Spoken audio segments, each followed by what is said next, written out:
Hello again, and it's time for another project. Today we're going to do some scroll saw work. We're basically going to cut out this "You'll Never Walk Alone" plaque, sign, symbol, whatever. We're going to cut out all the white sections, leaving all the black lettering behind, and we'll either paint it black or red. Could be red with a white background. We'll see how we go along with this one. This is on recycled wood again. I'm still using stuff left over from an old pine wardrobe. A good ½ inch thick is this one. Just a nice size. Now the way I put this one on here for scroll saw is literally to line all this with painter's tape, which is literally blue stuff like this. And you would cover the full board with that. Once covered, we'll spray on some spray, glue, spray the whole lot onto the blue tape obviously, and then we'll stick our template on top like so. Now if you don't want to do all that, there's no problem putting carbon paper underneath there and putting a little bit of blue tape down just to hold it in place, and you could draw around all this, ideally if you're going to be doing 3, 4, 5 of these. Okay, I'll get this set up, stick it all down, and then we'll drill our pilot holes, and they're literally because we have to feed the blade through to cut out this white section, white section, white section. The blades I'm going to use today are spiral blades. They're not everybody's cup of tea, and they're literally just a round blade that cuts in all directions. These are ideal because of the size of the piece. It's 17 by 20, 21 I believe, and it's going to be too big to rotate round on the scroll saw. So with this you can feed your blade through and literally up, down, left, right, whichever way you feel like you want to go, ideal. Now with a standard blade, which is just a pin blade like this, the blade, the teeth of the blade are towards you, and you would have to come down here, cut a line, and then turn your wood, continue cutting that line. And that wood's too big to turn in the small space. Mine's only a 16-inch neck on my scroll saw. This is 22. We're just going to struggle a bit. And the other blade is a pinless blade. This would be ideal. But then again, teeth are only at the front. So you've got the same issue with sawing down, and then having to turn the piece to saw down, to turn the piece to saw down. You get the general idea. So, and I'm quite new to spiral blades. The good thing about this piece, it doesn't have to be that straight. You can see by the template, it doesn't matter how good or bad it is really, as long as the end finish is somewhere near.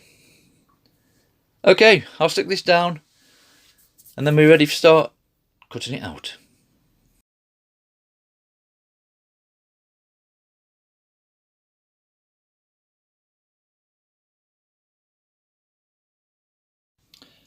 Right, we've stuck it down on our blue painter's tape, we've stuck our template down with the glue, we've drilled all our pilot holes to feed the blade through, so we're good to go really.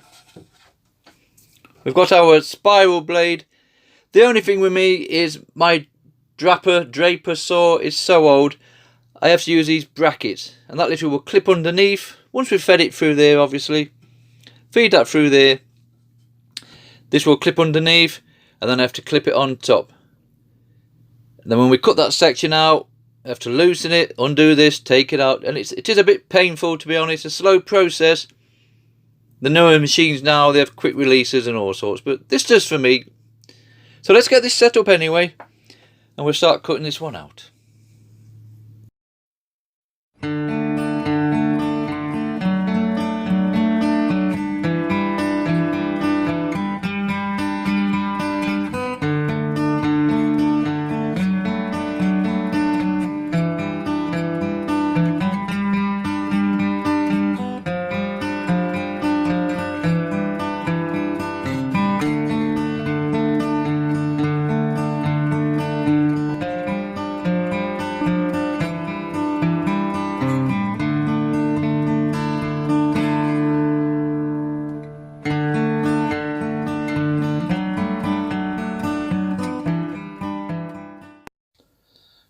Right, we've made it round in one piece. We've not lost anything. That's always a good sign. Quite a good size is this, 116 by 21, I believe. Now, originally, there was a piece of wood along the bottom. On the original template, a big chunk. I thought, well, there's not one at top. Why should we have one at the bottom? So we've cut that off. The only delicate area we've got is this letter A. There's not a lot holding that in place, so we'll be careful of that when we start cleaning up and sanding down. Yeah, spiral blades. You're going to either love them or hate them. They do say they're not really designed for straight lines. And this is by nowhere near perfect. But by the time we've gone round and sanded it down, get our little Dremel going, ideal these burrs to get inside there like so. And I'll pop on a little one just to get into these tight areas. Give us a good cleaning out. And then we'll think about painting. And we're on the backing that we're going to put it onto. First of all, obviously, we've got to peel all this off. Like so.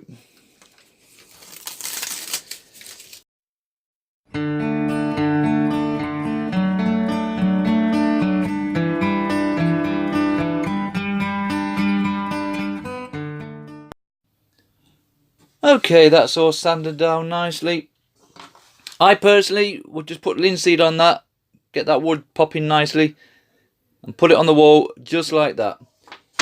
However, just to be different, we're going to paint all this lettering red, and we're going to put it onto a white backing board. Now, you could actually just put it on this plywood that I've got here, 3 meter plywood, paint that white, paint the lettering red, and just stick it on there. But just to make it a little bit awkward for myself, I'm going to do a couple of mil border round the whole lot. And I find the best way to do this is simply to get a washer.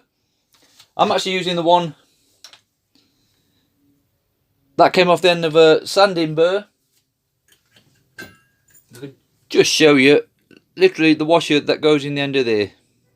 First thing I could find to hand. And we're literally just going to place this on the board anywhere we want to start, and then put our pencil inside just like so, and then draw around all the lettering, and hopefully we should have that thickness all the way around the lot. Just to make sure, we'll clamp this down first, we don't want it to move, and then we'll start drawing around this one. Right, it's all clamped down nicely. As long as it's pressed down to the ply, we should be fine. So there's our little washer there. I'll just do this middle section because it's the same round the whole lot and it's a slow procedure. So hopefully, if you just put our pencil in there like so, put it up against that, and then just start drawing around like so. Hopefully around those. Inside there, and around we go, and we'll do this round the full project, and you can see that nice little line. The issue we're going to have is keeping that pressed down to the ply, and just take your time, just feed it all the way around like so. And remember, we're going to cut all this middle piece out again, round there like that. On the homeward stretch, just round that little bit, back in there, and we're back home again. Right, I've gone all the way around with the washer. We've made our little spacer, as we call it. I've shaded in the areas that I'm going to remove. You can see the effect I'm after with that, all being well. So we're going to cut out around all that lettering. I made a lot of work for myself, I must admit. Would have been easier just to paint this white and put the red lettering back on top. So, pilot holes as before. I won't film all that because it's the same procedure of what we've just seen cutting the letters out. So I'll go around and cut all this out, and then we'll come back when it's time to put our red and white paint on. Okay, that's the backing board all done. Certainly cut a lot easier being 5mm ply. Now this will be white. Now the topping, which is pine obviously, good 1/2 inch that one, that's going to be red. And eventually we'll sit it on top there and we'll see what kind of effect we've got. Right, the paints, literally stuff I've just found in my workshop. I don't even recall purchasing these, but pillar box red, that still looks fine. And the white's the same. So I'll paint these on and then come back.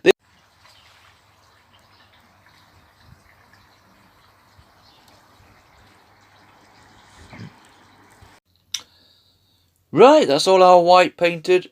What a disaster with the gloss. I will never use gloss paint again on these kind of projects. 2 days later, I'm still waiting for it to dry. All the bristles came out. It was just tacky and a mess. So I've ended up going over it all again with my Painter's Touch. Painter's Touch paints. Should have used them in the first place. But anyway, lesson learnt. So there's our white and there's our red. And basically that's going to get stuck down there. Like so. Just give us enough surround. Something like that. You see the effect we're going for. Now I'm literally just going to use some kind of super glue, wood glue, anything you want. I'm going to stick that down in different places. And then I'm going to go round in the back. These little pin nail tacks. And that's enough to go through the ply and into the pine. So I'll do that now and then we'll come back when this is all stuck down. And this little project will be finished.